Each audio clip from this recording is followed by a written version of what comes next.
Hello and welcome.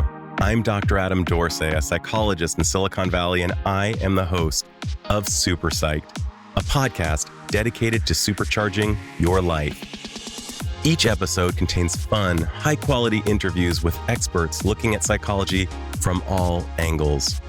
Super Psyched is your tool to get more of what you want in your life and less of what you don't. At some point in our lives, perhaps in science class, most of us have run an experiment. But how many of us have used ourselves as experimental subjects in our own studies? My guest on this episode, New York Times bestselling author A.J. Jacobs, has conducted experiments with himself as the subject numerous times, and he writes about them in hilarious and often profound ways. For example, here are some of the experiments he describes in his outstanding books. In a quest for superior knowledge, he read the entire Encyclopedia Britannica. Yes, all 32,000 plus pages. In a quest for superior health, he spent a year delving into a large number of health fads to find out if they were helpful. In a quest to better understand religion, he spent a full year trying to live by the strict rules of the Bible and to the letter. In a quest to better understand gratitude, he ventured out to thank the more than 1,000 people who were responsible for providing his morning cup of coffee. That meant tracking down and thanking the growers of the coffee beans in South America, the makers of the coffee cup, the people who kept the rodents out of the coffee itself, and so many otherwise invisible people who contributed to his morning cup. Lastly, in a quest to find the interconnectedness of humanity all over the globe, AJ attempted to create the largest family reunion gathering ever by contacting thousands of people distantly related to him through DNA tests. In this interview, AJ unpacks the many benefits of having an experimental life mindset. It can increase curiosity, causing you to think differently and more flexibly. It can keep you physically healthier. And it can certainly give you great ideas to improve your life in unexpected ways. On a personal note, I have read all of AJ's work, and I am a huge fan. As it happens, I am not alone. His work has garnered scores of overwhelmingly positive reviews, and one that really resonates with me comes from People magazine that stated, AJ's work is both laugh out loud funny and enlightening. I am thrilled to have AJ as a guest, and I'm sure you will find this to be a highly informative and entertaining exchange about the benefits of life as an experiment. AJ Jacobs, welcome to Super Psyched. Thank you. I am super psyched to be here. I'm a fan of the show. And so thank you for having me. And thank you for helping people. Oh, right on, AJ. I so appreciate that.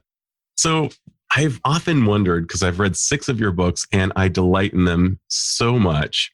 I'm wondering if it weren't COVID and you were at a party, you're talking with someone who doesn't know your work and asks you what you do and the topics you write on, how do you typically answer?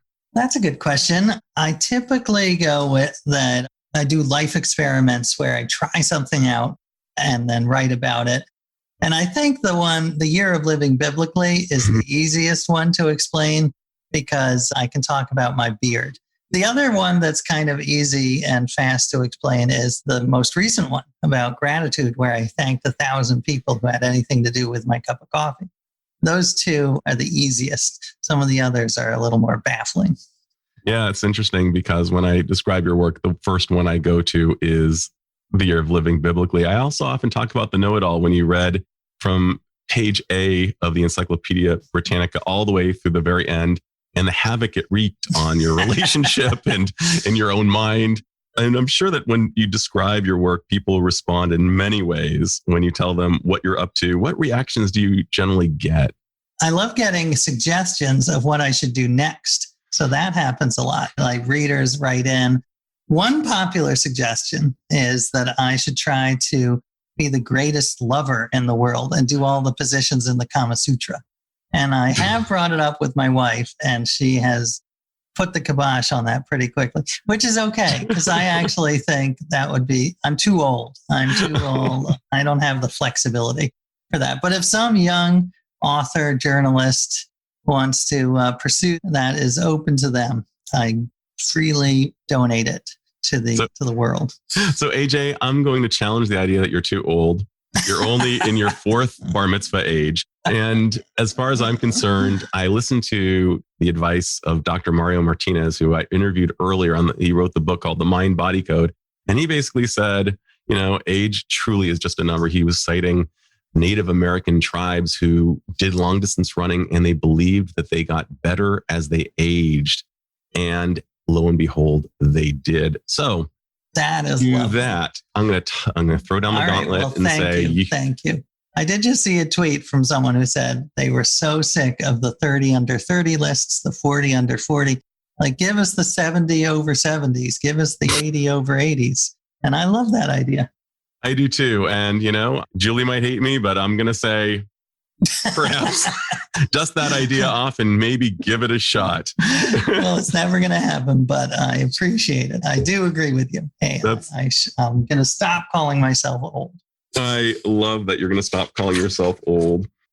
I'm just think about what you do, and I wonder what compels you to engage in these huge projects that, to me, at times seem one part Navy SEALs, one part Dr. Seuss, and another part Leonardo da Vinci.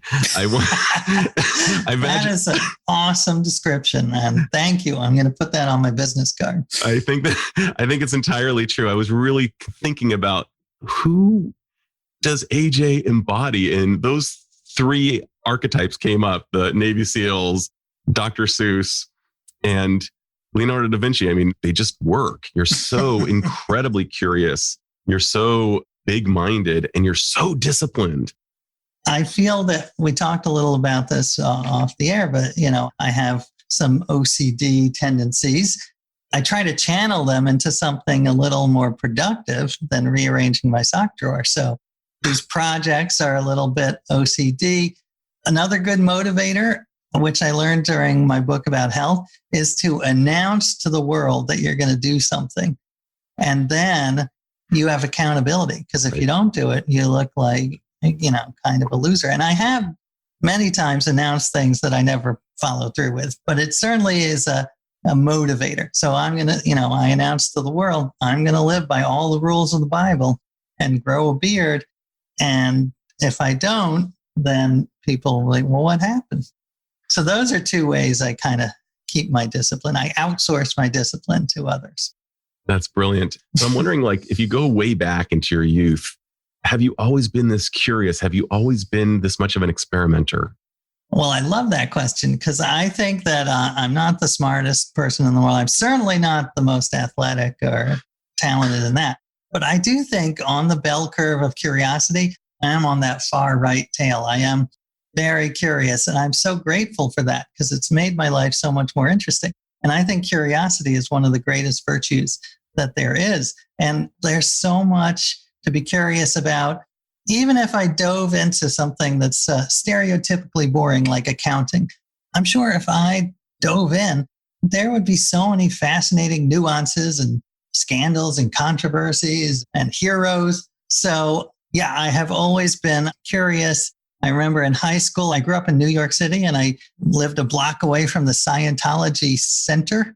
So in New York City. So I remember spending a day there, and I was not converted, but I just loved going there. And, my parents were not happy about that. But I think also that I'm curious more intellectually. So, I'm never going to climb Mount Everest, but reading the encyclopedia was my version of Mount Everest. I love that so much. And one of the virtues, you mentioned that it's a virtue. People like Seligman out of University of Pennsylvania, who was the father, along with Christopher Peterson and Mihaly Csikszentmihalyi, who, you're a big fan, great stuff. He's kind of a convert from, pessimism and depressive thinking. He was also the guy who came up with the idea of learned helplessness. But he went to a place of identifying 24 ubiquitous strengths, virtues that have been valued all throughout time, regardless of religion, history, country of origin. And one of them is the love of learning. And I imagine that if you were to take the VIA, the Values in Action survey that's offered for free online, and I'll be happy to put that in the show notes. I imagine that you'd come out very high on love of learning. And for sure, that's what compels me. I'm a psych geek. And when I go traveling, I'm bringing psych books with me and reading them by the pool. So you and I both have, and I can even find something interesting in looking at the ingredients on a shampoo bottle. So I feel a real kinship with you around that idea, AJ, that finding something interesting, even in something ostensibly that we're not interested in. I added the word ostensibly. But when you were checking out Scientology, like what about it gave you so much of a thrill, or what about it turned you on?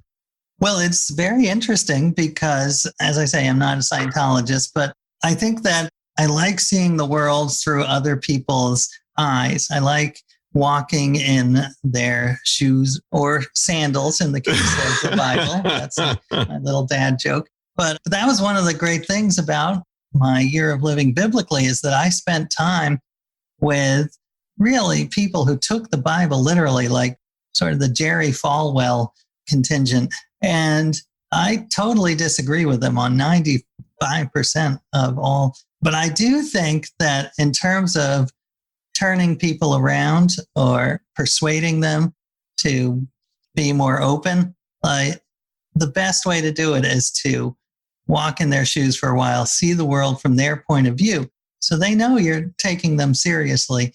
Because disdain and dismissal and, making fun of them, that is not going to make them change their minds. So walking in the shoes, that really is such a powerful tool. Yeah, it's almost like a perpetual Morgan Spurlock experiment on some level. I loved that 30 days idea where you take a homophobic family and they host a gay person for 30 days and their feelings and thoughts would change because they recognized the common denominator was actually their humanity. And it sounds like that's what compels you toward that. And absolutely. And I know that you've been studying, you said offline that you've been studying about tribalism and how it's really on the rise to the detriment of humanity. And I'm guessing what you're doing by visiting a Jerry Falwell or a Scientology runs counter to the idea of tribalism. Yeah, for sure. That is one of the best ways I find to combat it in myself, because I have a tribal. And that was one of the main themes of a book I wrote about 5 years ago called It's All Relative. I'll just briefly describe it since it's such a great relevant book, by the way. Everybody should read that book. Thank you, cousin. And, I'm certain we are. I tried to find us. I tried to find us on 23andMe, but we'll have to. All right, I'm going to do some research. Absolutely. I mean, everyone is, but I bet we're like fifth cousins. I bet we're pretty close. Yeah, but that one came about because I was sitting at home and reading all the terrible news, and I got an email from a guy who said, "You don't know me, but I've read some of your books, and I'm your 12th cousin." And I thought, okay, he's going to ask me to wire $10,000 to a Nigerian bank. But no, it turned out he was legitimate. And he's part of this group of people, a fascinating group who are researchers, scientists, DNA experts, who are just trying to create the biggest family tree in history. And it is huge. It's not a tree, it's a forest. It is right now over 170 million people, all connected from all over the world, all connected on this tree by marriage and by blood. And the big thesis of this is that we are all connected and we have more in common than we have different. And the hope is that soon there'll be 7 billion people on the family tree. And I loved this idea because it really is what we'd all been taught, but really hasn't sunk in, that the human family is a family. And there are a couple of studies that show that if you see people as your cousin or as family, then you are going to treat them with more kindness. There was a study by Harvard about Palestinians and Israelis who are actually DNA-wise very similar. And so they took a group and told them how similar they were, how related they were, and another group of Palestinians and Israelis and did not say that. And the ones who had seen how closely they were aligned, that they were more open, they were kinder and more open to negotiation. I just love this as one strategy to try to overcome this crazy tribalism, this us versus them thinking that we have. That just seems, it's always been around, but it doesn't seem to be getting better. It doesn't. And when you talk about 170 million people being related, that is a 40th of the planet. And if we had a greater sense of the connectivity, you also referred to, was it Calvino? I'm forgetting the author. Excellent memory. And the threads that connect people. And if we were to actually trace all of these threads, like you see on TV when somebody's learning about his or her past and learns that they are 5% Ashkenazi Jew and they couldn't believe in a gazillion years that they had any of that in them. Suddenly, even though they were perhaps not very favorable towards Jews, their opinions change. I was telling you earlier that I lived in Japan. I mean, it's 180 degrees from who I am. I'm a Mediterranean, hairy, tall person. And I fell in love with Japan, even though it's, so different from who I am. And then I think about David Epstein and the concept of range and how I love that. we just, I would think that of you as having spectacular range as a byproduct of your curiosity. Well, thank you. I hope so. I'm trying. I mean, I see my life is constantly trying and improving. And, the word essay, I learned when I read the encyclopedia, the word essay is French and means to try. So to attempt. So not all my experiments are going to be successful. Not all of what I write is going to be successful, but it's all about the trying, the attempting. I'm imagining within the trying, the willingness to fail. Oh, yeah. I'm a big fan of failure. I love to write about my failures. I tell my kids, I think it's important as a father to show that you fail. Sometimes I worry I go overboard and they just think, this guy, what a loser. So I do try to balance it with the occasional successes. And I actually, as a writer, failing is wonderful because then it's material. You can write about it later. So whenever something horrible happens to me, at least I have that second head on my shoulder saying, well, at least you can, this could be a funny chapter for a book sometime. Yeah. So the failure is a win. Yeah, there you go. I'm just going to go back to the idea of your curiosity. And I know, obviously, it seems like a fairly direct idea since you studied the encyclopedia. But I asked you earlier about the proverbial dinner party or cocktail party where you're meeting somebody for the first time. I imagine that another byproduct of your curiosity is that you almost have a wiki mind, like you have these hyperlinks. If somebody tells you that they're from Akron, Ohio, you might actually be able to say, well, I happen to know a little bit about Akron, Ohio, because has it led you to just have various data points that allow you to connect with people on topics that ostensibly you wouldn't have interest in, but you... Yeah, I love that you say that because yes, that is the way my mind works. So there's always one connection. And you got to be careful because when I read the encyclopedia, I went a little overboard and my wife would start to penalize me. She fined me $1 for every irrelevant fact I inserted into conversation. So, she would say, oh, man, I have a headache. And I'd say, well, did you know that the Bayer Aspirin Company invented heroin? It was a cough suppressant. And she would say, all right, that's $1. I am trying to think of an Akron. I do have a fact about Ohio, which is that Cleveland, Ohio, was originally spelled with a C-L-E-A with an extra A, but they couldn't fit it on the masthead of the newspaper, so they dropped the A, which seems like a very weird reason to change the name of your town, is that you couldn't redesign the newspaper. But anyway, that would be an example of $1 that I have to give to my wife. But I would say that one thing that I love about dinner parties is that, I love hearing about other people. So I try to restrain myself from interviewing them like it's a podcast, but I find that curiosity about other people's lives, it's not, I loved talking to you before the show and finding out all about you and your fascinating life. So ditto. That's so great. One of the other funny things about tribalism, by the way, and Julie will find me $1 for this, is David Eagleman, who wrote the book Incognito. He describes the phenomenon in which people with the letter D in their first name are more likely than statistically than throwing darts at a board to become dentists. And people with the same first letter tend to marry at a rate that is just statistically significant. And the fact that you and I are both A's means that we might have a greater affiliation with each other. That's interesting. I was thinking like alpha, but I'm not really an alpha male. So neither am I.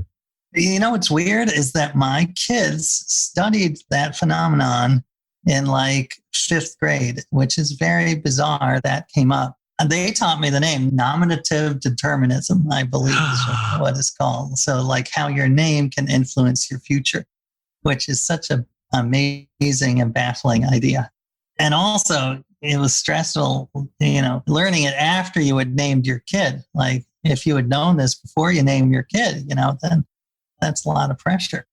So AJ, I consider you infinitely funny, and yet you are a father to children who probably are somewhat desensitized, or at least just say, that's my dad. Do your kids see you as funny? Well, I mean, I think they see me as funny when I trip and fall on my face. Oh, no. That they enjoy that kind of humor. Occasionally, I think I'm batting about 100, 125 with them. But yeah, it is their right as kids to reject their father. But I will say, some of the books have gotten, whether or not the jokes got through, then, they are more grateful than I think I was at their age. And so maybe they would deny it, but maybe some of my lessons have sunk in. So the lessons over the humor, and it sounds like you're going to take it. That's a good deal. You'd prefer the lessons than they see you as the funny dad. There you go. Exactly. They would also reject that the lessons are sinking in, but but and it could be confirmation bias. So for all I know, I am just turning them into little monsters, but doing what I can. I think that's unlikely. So you have conducted some of the, truly most hilarious and in some cases most touching experiments. And I'm just wondering, which of your experiments has been the toughest to carry out? That is a great question. Well, I would say they're different types. The Bible one, where I followed all the rules of the Bible, very difficult because, well, first of all, it says that you cannot covet or lie or gossip. And I am a writer, a journalist who lives in New York City. So that's sort of 80% of my day. So that was quite challenging. There was the one about trying to be the healthiest person alive. I am not a natural athlete. I had to revise every single part of my life, my diet, exercise, the way I breathe, the way I interact, the way I went to the bathroom. And I won't go into too much detail, but I remember that one. As you might. Yeah, you made your throne into quite the throne. There you go. Exactly. It was the throne. It was sort of, I converted my first world toilet into a developing nations toilet. So it was a platform that you could squat over the toilet. And my wife said, that lasted about 3 days before my wife said, that does not go with our decor. And, so yeah, there have been some really challenging ones, but I love them. I think that if you don't do the hard stuff, then you might not get the takeaways that change my life for the better. So I know I'm going in there and I'm going to experience some pain, but hopefully it pays off. And the one that seemed to be the most painful as I was reading it was your attempt at radical honesty. Oh, can you talk about that one? You're right. That was probably the most painful. And really? That one was, it was a movement started by this psychologist, much like you. Not actually entirely nothing like me, but yes. Okay. I do believe in honesty, but folks, when you read this, you'll understand he is unusual. He lives in Virginia, and he believes that life would be better if we all told the truth in all occasions. But he goes further than that. He says, whatever's on your brain should come out of your mouth. No filter. It's the classic. If your spouse says, do I look fat? You're supposed to say yes. You're supposed to, in fact, point it out to them if they don't even if they don't ask. Right. And so this is, in one sense, it was just the worst 2 months of my life. And I'll give you one example. We were in a restaurant, my wife and I and our kids, and we ran into a friend of hers that she hadn't seen in years since college. And the friend said, well, we should all get together and have a play date. And I had to say what was on my mind, which was, you seem very nice, but I have no interest in ever talking to you again because I'm just swamped with, I don't have time to see my regular friends. And naturally, she did not appreciate. My wife was mortified. I felt terrible. I felt like a total asshole. And we did never see them again. So it was sufficient in that way. But so that kind of honesty, I don't approve of. But I will say that experiment, even though it had some terrible parts, it actually had some wonderful parts too, because there are some liberating things to being totally honest, not having to remember your lies, for one thing. I have tried to adopt a revised version of that. I call it radical positive honesty. So, because part of it was of that experiment, it wasn't just like insulting people. You could also be radically honest about how much you love your friends, or, calling up someone you hadn't seen in 10 years and saying, hey, I was just thinking of you and what a great influence you were on my life. So radical positive honesty is something we need to practice more of. It's just, I try not to do the you look fat part. Amen, my brother. The idea of radical positive honesty is such a great insurance plan that you're not eulogizing someone and saying, gosh, I wish I'd said it while they were alive. I love that. And I remember reading that P.T. Barnum actually faked his own death so that he could read his obituary. And, we shouldn't have to do that. We should all have our own, it should be out there before why save the good material for the funeral? And I'm guessing that while you're practicing radical positive honesty, some people might get uncomfortable. One of the things I've noticed is that when conveying positive messages, that people sometimes get uncomfortable. It's almost like you're being too schmaltzy, or this is too much, I can't take it all in, or something Absolutely. Like that. Yeah. It can be super awkward.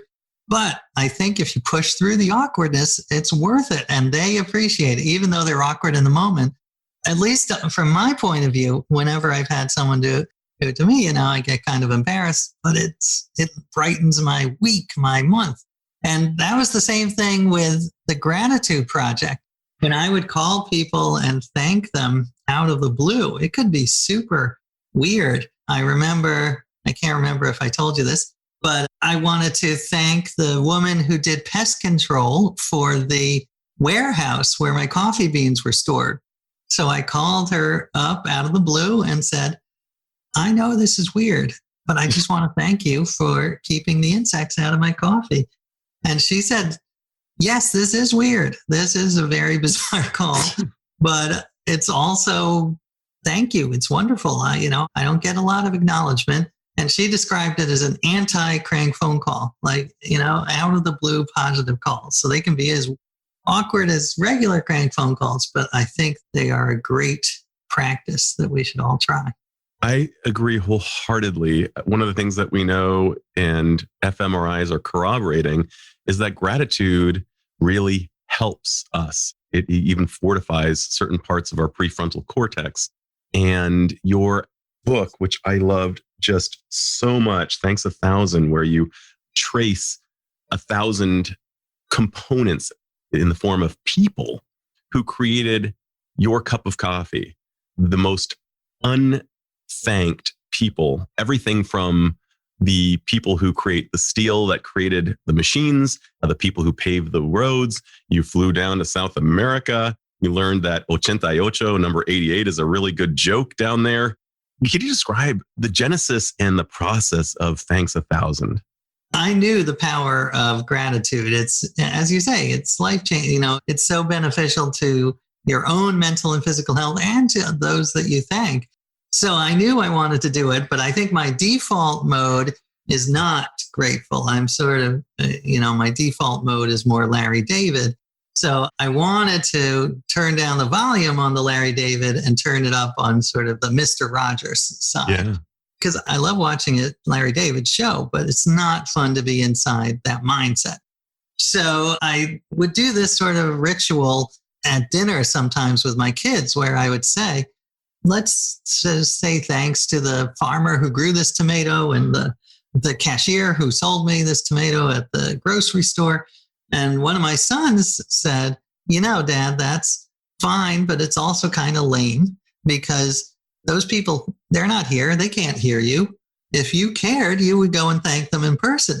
And I thought, now that is interesting. Oh my God. That's like, you just earned your supper with that. And I chose coffee because, I can't live without it. And I took it wide, as you say. I thanked over 1,000 people. But I believe it's true. It doesn't take a village to make a cup of coffee. It takes the world. It takes biologists and engineers and truck drivers and logo designers and all these people that I totally took for granted. So this is a real lesson in interdependence and how much we rely on other people, which is now during the pandemic, it seems an even more relevant lesson because, the essential workers and realizing what it takes to have the food supply that we have and all of the people who are out there working. Again, it was a pain in the ass at times because, and awkward, but I also loved it. It was a wonderful project in the end. One of the things I love about that is you just said, basically watch Larry David, but live like Mr. Rogers. And that could almost be a bumper sticker. But you said it much better than I did. I love that. And I agree with you. I love Curb Your Enthusiasm. I mean, some of the best laughs I've ever experienced. And yet that's not a great way for our expensive real estate to behave, our expensive real estate being our brains. I'm also just thinking about neuroplasticity and the idea that our brains are so plastic and that at any age we can rewire an old system. Your old default system was a little more Larry, and through intentional effort, you were able to rewire it and create an entirely new connection. Is that consistent? Yeah, I love the way you put that. It is so true. I mean, the gratitude, it doesn't come naturally to me, and I don't think to humans. It really is a discipline. It's like, you have to work at it because I do believe we are all Larry Davids in that evolution has trained us to have a negative bias. It helped us when we were on the savannah. If you heard a rustle in the grass and you were a Paleolithic woman or man, you wanted to assume that it was the worst. You Absolutely. wanted to assume it was a tiger. And you can see it when I hear 100 compliments and a single insult. Like, what do I focus on? Exactly. So, the insult. So I have to really train my brain, as you say. And I love neuroplasticity, the idea that, you can change. You can teach an old dog new tricks. It's such an empowering message. And I think there is science, but you can't change everything, but you can change more than you would think. And to your point, I think about the curmudgeonly old men in the Muppets who would just be just like completely bagging on the performance. And it was hilarious. And yet all of us are tormented by that internal voice, that inner critic. And when one person says one bad thing and we've heard 100 good things, for whatever reason, all we hear are those two old men, right, curmudgeonly Muppets doing that. Waldorf and something. Yeah. I don't recall. What I always think of is I read a biography of Michelangelo, the sculptor and painter, and it had a whole section on when he didn't want to paint the Sistine Chapel ceiling. That was, he was sort of forced into that by the Pope. And there are all these letters he wrote to friends about how tortured he was, how he's not a painter, this is terrible, it's going to be the end of his career, how embarrassed he is. And this is the Sistine Chapel, considered one of the greatest works of art in human history. Sure. So if he can have these two Muppets in his brain, we all do. So it is acknowledging that they're there and just saying, you know what, I'm not going to listen to you. I hear you. I'm just going to let it go. You yammer on, and I'm just going to realize I'm not going to take you seriously. I love that idea. And if it's true for Michelangelo, even he was plagued by these internal critics. I mean, it's so true for all of us. And there's a really great system of psychotherapy called internal family systems that identifies the inner critic as a voice among many of our family, these internal family components. And I think you're just on point. I'm just going to go back to something you also speak of rather frequently, and that is that action or behavior precedes feeling. And to your point about gratitude, I used to live in Japan, and I would watch little children who probably didn't fully understand the concept of gratitude, learning how to bow before they really knew what that meant. Both respect and gratitude, it conveys a whole host of things, but among them is respect for another human being and gratitude. And that's such a powerful example of behavior or action preceding feeling or thought. Yeah, what a wonderful example. And first of all, I'm a huge fan of bowing. It was, even before COVID, I thought this is a better way of greeting people, more hygienic. And secondly, that is a huge theme I've noticed in all of the experiments I did, is just how much your actions change your mind. And there's a great quote from the founder of Habitat for Humanity, I believe. He said, "It's easier to act your way into a new way of thinking than to think your way into a new way of acting." And I love that. Yeah. I love that. I'm going to compliment that with William James, one of the fathers who said, "I don't sing because I'm happy. I'm happy because I sing." Wow. And so to your point, I mean, both thought or feeling are preceded by some type of action. And I've often said, we can get a really powerful insight through the course of talking about it, or we can do something really creative and perhaps courageous. And the insight will be the byproduct of that courageous action. So I'm with you there, man, 100%. Just a quick example of how that might work, or did work for me, is when I was writing the book about trying to be the healthiest person alive, I was plagued with insecurity and despair. I wake up every morning and this is too big a project. I'm not very healthy. Why am I doing this? I'm going to be a laughingstock. But what I would do is I would act as if I were confident, and I would call and I would make an interview appointment with the top Harvard doctor. And I would call the publisher and I'd say, when the book comes out, let's have a big party and serve kale martinis. And so I would act like this. And after a couple of hours, I kind of tricked myself, and my brain would say, well, I guess I am confident, and you become a little more confident. So it's a good trick. Most tricks are bad, but this is a good trick to play on your brain. And I find it so powerful. Oh, that's so good. So it's a fake it till you become it kind of approach. And I'm also thinking about back in the early aughts, when I was just beginning to fall madly in love with Jon Stewart, who remains my hero, who actually endorsed your book, The Know-It-All, you lucky son of a gun. But, I think he said something akin to, "Wow, AJ, you've written a book about reading books." Anyway, something like that. I don't remember what the exact quote was, but it was really funny. But I remember there is, I would have to MC monthly meetings for large groups of people. And what I would do, unbeknownst to me at the time, was I would watch Jon Stewart and remember the way he conducted himself. And I'd use him internally as an archetype, as an exemplar. And I would try to be my best version of Jon Stewart. And I'd watch him just before carrying over something called a cognitive after image, almost like the cognitive after image that you get if you stood in line at It's a Small World and you just hear It's a Small World for the rest of the day. But if you can carry Jon Stewart's voice and then conduct the meeting, obviously I wasn't as good as Jon Stewart, and I wasn't Jon Stewart, I was Adam, but I was a better version of Adam, and a funnier one, for sure. Wonderful, wonderful trick. I like that. Well, I shouldn't call it a trick. I should call it strategy. It was a trick. Yeah. Well, it was a tactic. It was a trick, whatever you want to call it. It worked. And, an old film whose title I loved, when people ask me, what's your orientation for psychotherapy? I say, whatever works. Starring Larry David, oddly enough. So, crucial question. I imagine at some time, somewhere, given the rhythm and lettering of your names and their biblical references, someone must have confused you for J.J. Abrams or vice versa.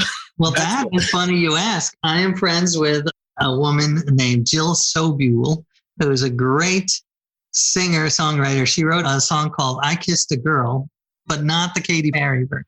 The Katy that was like 20 years ago. It was a minor hit. But anyway, she once emailed me how much she loved my film Super 8, thinking, because I guess she's friends with JJ and me. And I was like, well, thank you.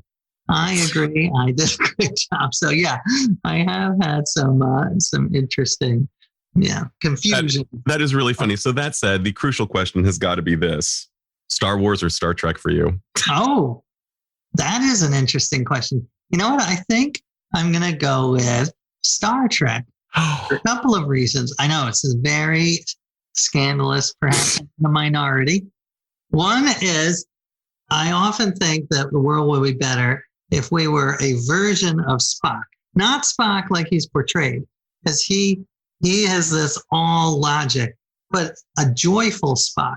Because we should think more. I think it's important to think more logically in this world, but it should not be at the expense of joy.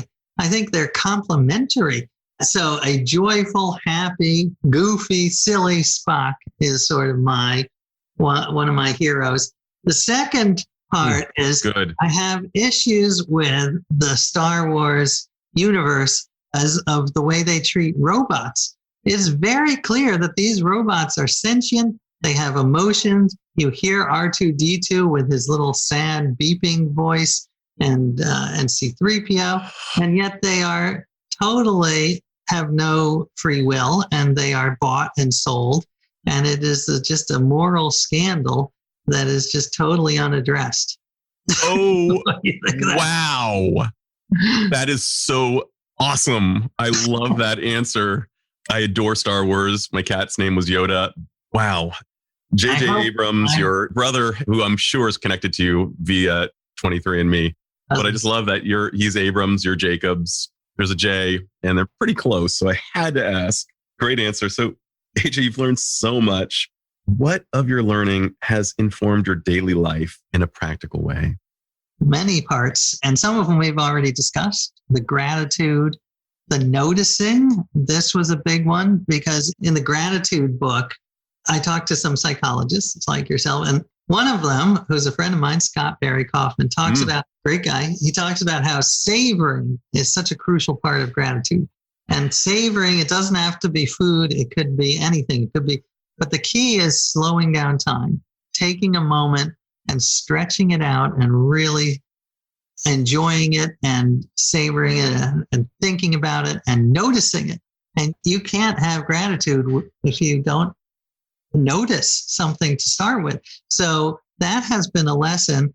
I feel that I'm much better if I'm online and I'm starting to get annoyed. I try to look around and notice what's around me and appreciate. So I might see like, oh, there's an interesting lamp. Look, I haven't seen that color purple in a lamp. Isn't that interesting?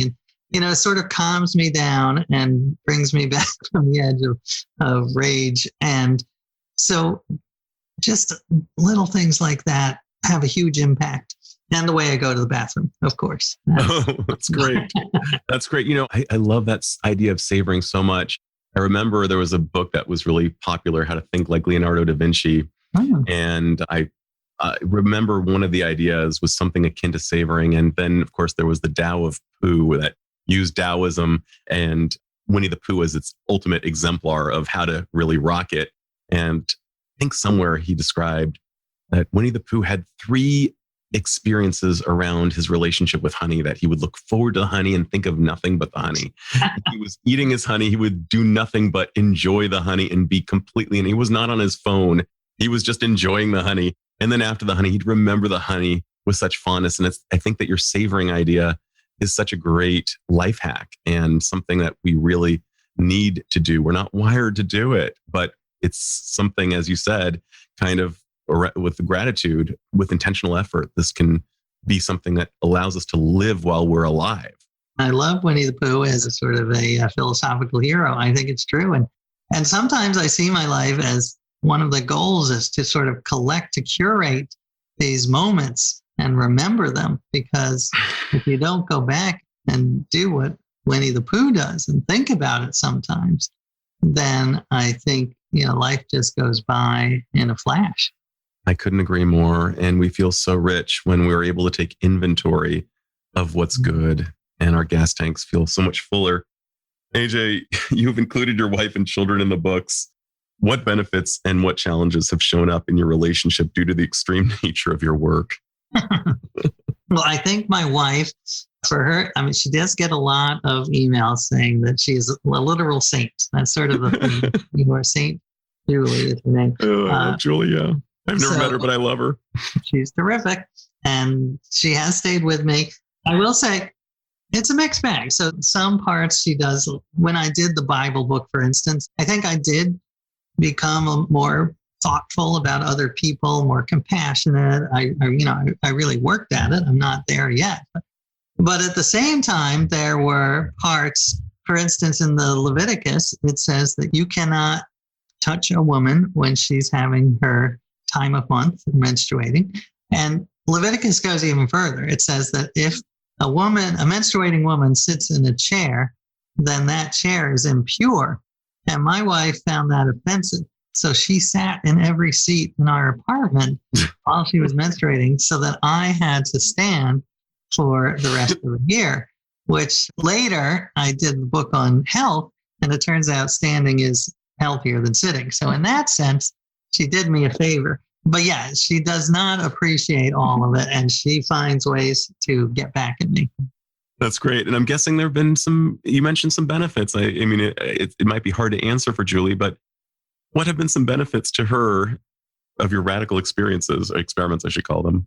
I would say, from my point of view, many, but I don't know. I did one experiment, which was suggested by readers who said that you should try to be the perfect husband for a month. So it was sort of, the idea was like a month of foot massages and, watching Kate Hudson movies, or whatever she wanted. And one thing that was, I thought, beneficial to our man, or at least beneficial to her, was that we made a list of all of the household chores that each of us did. And it was quite revelatory because I thought I was pitching in. I thought I was doing okay.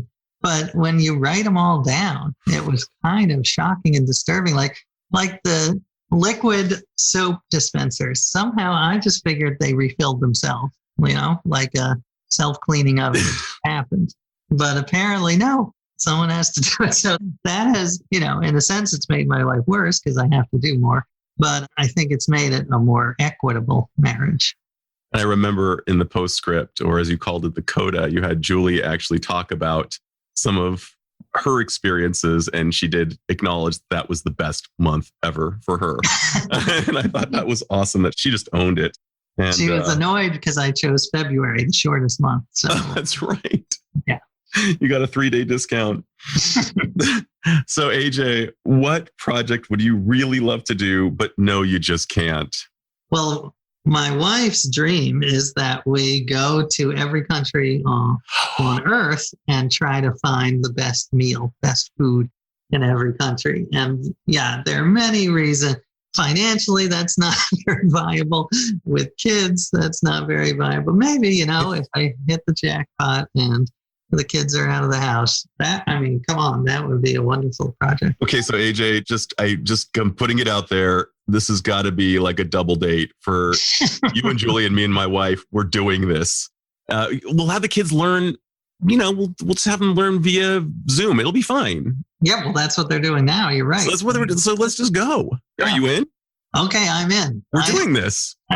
This is gonna be the blockbuster of all blockbusters. All right, it's put it on your tab, right? Yeah, on my tab, and you need a psychologist to really ascertain something about the food. I'm not sure what it'll be.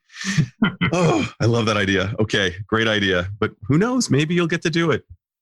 My final question for you, AJ, and this has just been entirely delightful. If you had the magical skills to confer upon all of humanity one insight or skill you've derived from your work, what would it be, and how do you imagine it would impact people both individually and collectively?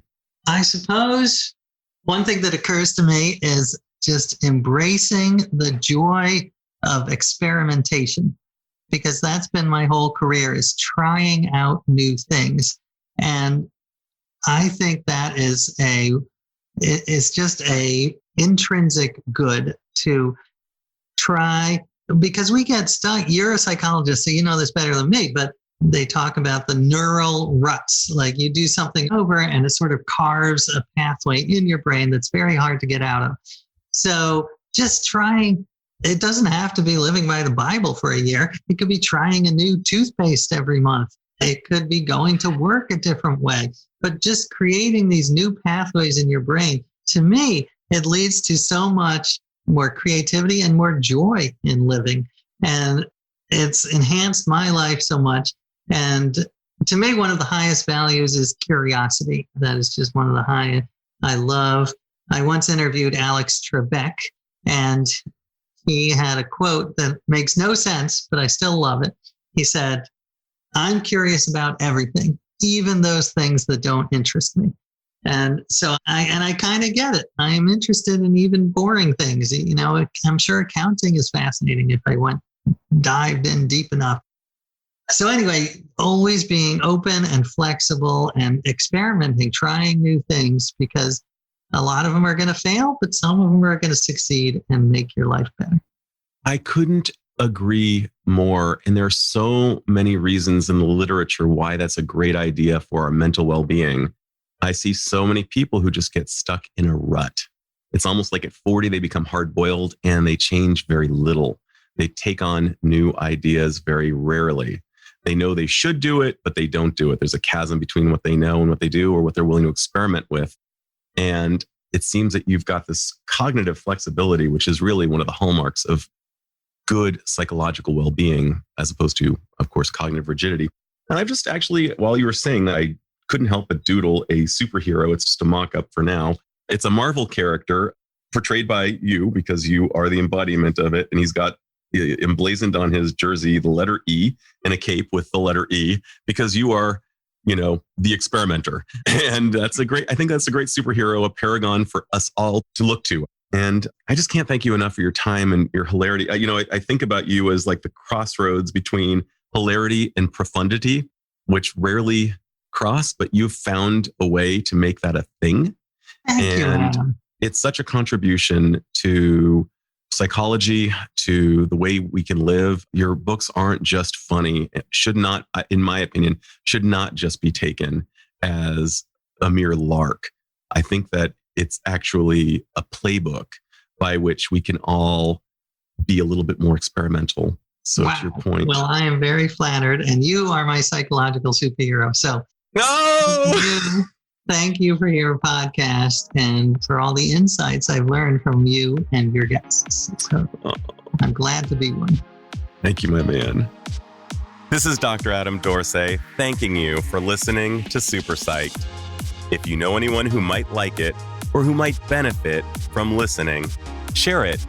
And if you like the episode, please hit subscribe.